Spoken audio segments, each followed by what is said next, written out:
முதுகு வலி, முதுகு தண்டுவடத்தில பிரச்சனை இருக்குது அப்படின்னு சொல்றவங்க எல்லாருமே, இப்போ எடுத்துக்காட்டா பெண்கள் வந்து சிசேரியன் பண்ணி ஊசி போட்டதுனால எனக்கு முதுகு வலி வந்துருச்சு. லைஃப் லாங் நான் இந்த வலியோட தான் இருக்கணும் அப்படின்னு நினச்சிட்டு இருக்கிறாங்க. உண்மை அது கிடையாது. நான் சொல்லப்போற இந்த மலர் மருந்துகளை எடுத்துக்கும்போது, முதுகு வலி பிரச்சனை இருக்குது அப்படின்னா, அத ஃபுல்லா நம்மளால சரி பண்ண முடியும். ஆனா அதுவே ஒரு டிஸ்க்ல ஏதாவது ப்ராப்ளம் இருக்குது, இல்ல அப்படின்னா நரம்பு அழுத்திக்கிற மாரி ப்ராப்ளம் இருக்குது. அந்த மாரி ஃபிசிக்கலா ஒரு டிரான்ஸ்ஃபர்மேஷன் வந்துருச்சு அப்படின்னா, இந்த மருந்துகள் உதவாது. ஆனா அந்த மாதிரியெல்லாம் எந்த பிரச்சனையுமே இல்ல. எனக்கு வலிக்குது அவ்வளவுதான்.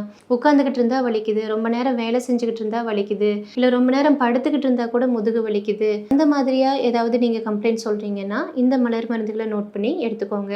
ஹார்ன்பீம், சென்டாரி, லார்ஜ் இந்த 3 மலர் மருந்துகளையுமே நீங்க சேர்த்து எடுத்துக்கலாம். இந்த 3 மலர் மருந்துகளையும் வாங்கி நீங்க 3 நேரமும் 3, 3 சொட்டு விட்டு எடுத்துக்கும்போது, உங்களோட முதுகுவலி பிரச்சனை அப்படிங்கிறது 1 மாசத்திலிருந்து 1 1/2 மாசத்துல உங்களுக்கு சரியாயிரும். ஆனா, நீங்க இத தொடர்ந்து எடுத்துக்கணும். 10 நாள்லயோ, 15 நாள்லயோ ரிசல்ட் தெரியலன்னு விட வேண்டாம்.